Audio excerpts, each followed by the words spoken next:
Hey everyone, I've had a couple of new guys message me on Facebook. They were asking about breeding questions, um, and and one in particular was asking about nesting materials and things like that.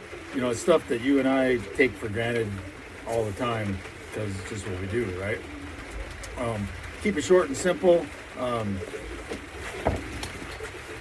These are cheap nest bowls you can get just about anywhere from any pigeon supply place.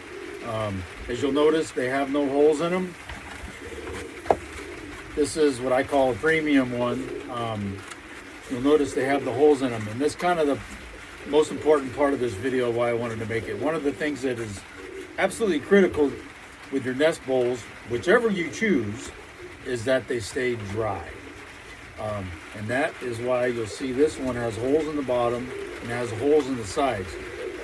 There's times when I can't get these. So when I get these, I take and I cut 2 holes in the side of each one of these. And what this does is allows air to circulate around. I apologize if it's loud. It's pissing rain right now. It's been all day. But anyways, if you keep the inside of this bowl, inside of here, nice and dry, this bowl will last a full season. It won't collapse. It won't get all nasty. These ones here that are more of a pulp, with these holes in here, I've had these things last years. Literally, they will look like this, but dirty and stained. But they maintain their shape and everything. It's almost like having a plastic one. Speaking of plastic, I don't like plastic ones. I use them sometimes, but if you're going to use a plastic one, some guys will go to the dollar store and get the dog bowl ones that are real cheap. Cut holes in the bottom, all over in the bottom of them, and you'll see this one, it's got these little notches in the sides. If yours don't have the notches, take a drill with a unibit, drill some holes in here, and it gets air circulating, and it just helps keep things dry. That's how you can have a pair that can have, 3, 4, 5 rounds, whatever, and their nest for the most part will stay dry.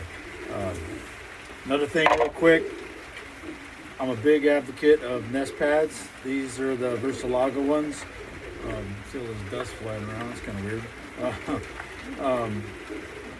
One thing I will recommend is if you're going to use like this style of nest pad, do not skimp and use carpet padding. Carpet padding will cause mildewing.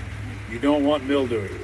Your babies will die. You don't want to do that. If you're going to use nest pads, which I do recommend, get the premium ones like the Versalaga ones. Another option, one of the guys in Minnesota turned me on to these cool little 6-inch ones. You see they're only 6-inch compared to the bigger ones. These are actually kind of cool. They're coconut fiber, so they're real thin. You can put them in these smaller ones. Really nice. The big thing with these is it helps the babies to not get spraddle leg. If you have no, this goes in there so well, it's hard to get out. If you have nothing in here, the babies, particularly if you only have one baby, they'll get spraddle leg. So that's where these come in handy. I got these off Amazon. They were pretty cheap. Took a little while to get here, but this is actually pretty cool for the smaller ones because these bigger ones, they don't like to fit in here. And anybody who's tried, which I know there's guys out there who have tried cutting these, it sucks. These do not cut well. I have these pair of scissors that I've had for like 35 years. And these will actually cut. For whatever reason, these are super sharp and rigid, and they'll cut these nest pads down. So you take and put a couple of notches in them, and now you can take this and scrunch it down and make it fit a little bit better into this bowl. Don't have to look great, it just has to work good. Doesn't look great, but it works good. The birds like it. The birds really like these nest pads. If you're going to use plastic like these, I found I have to tape these down. I use double-sided tape of some kind, because otherwise, just don't drop it. Otherwise, they always are sliding out all over the place. One of the better nest bowls you can get, if you want to spend the money and get them, is the clay pot ones. They're made out of clay. I'm not really a fan of those because I tend to drop stuff and break things, so I don't get into those. But if you cut these, like I say, cut those down, you can get them to fit into here really, really nice. But anyways, you got to find some really good scissors. These are the only thing I have that will actually cut these nest pads down. Another thing real quick, nesting material. Do not, for you new guys, do not use hay.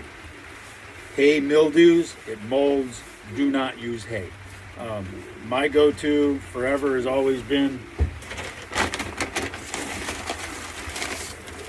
pine needles. I've got a gang load of 100-foot tall ponderosa pines in my front yard, and I burn these things all the time. So,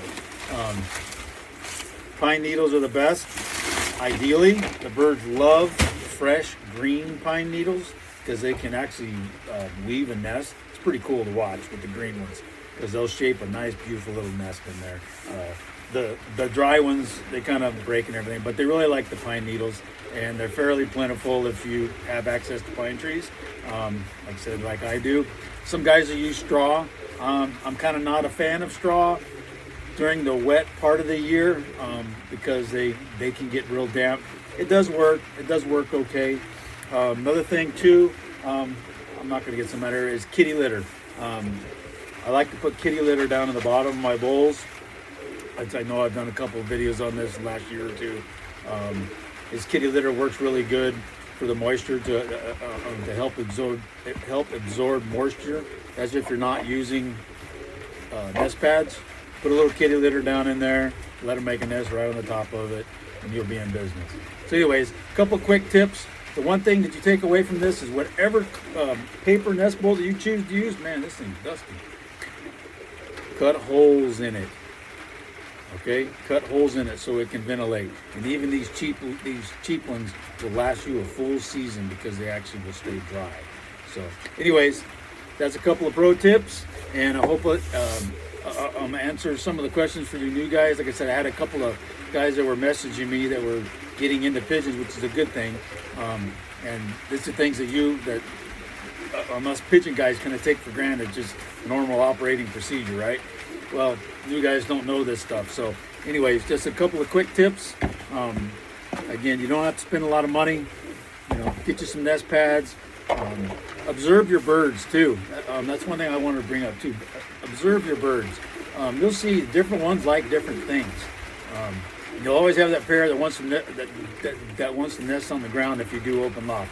I have it in every one of my dang lofts. I'll have a pair that wants to nest on the freaking ground. What I do, and if it wasn't pissing rain, I'd go outside and get one right now. I take 5-gallon buckets because I get a bunch of them from work free. And I cut them out on the inside, and I put the nest bowl inside there with the lid on top of it, and I just set in the corner and say, here you go. So they got their pseudo nest box, and they're happy. They're on the ground. The cool thing is they're in a bucket, so the baby can't fall out. Because more than half the time, babies that are born are hatched on the ground in a corner nest on the floor, don't survive. That's just, they fall out of, they crawl out of the nest. It's just a mess. So if you give them something that kind of keeps them contained, at least they can get up to adulthood. The parents are happy because they got their little floor nest that they want to do, and just let them be. So anyways, hope that helps you guys, and stay safe, and I'm going to try to get back to the house before I get too wet. Later.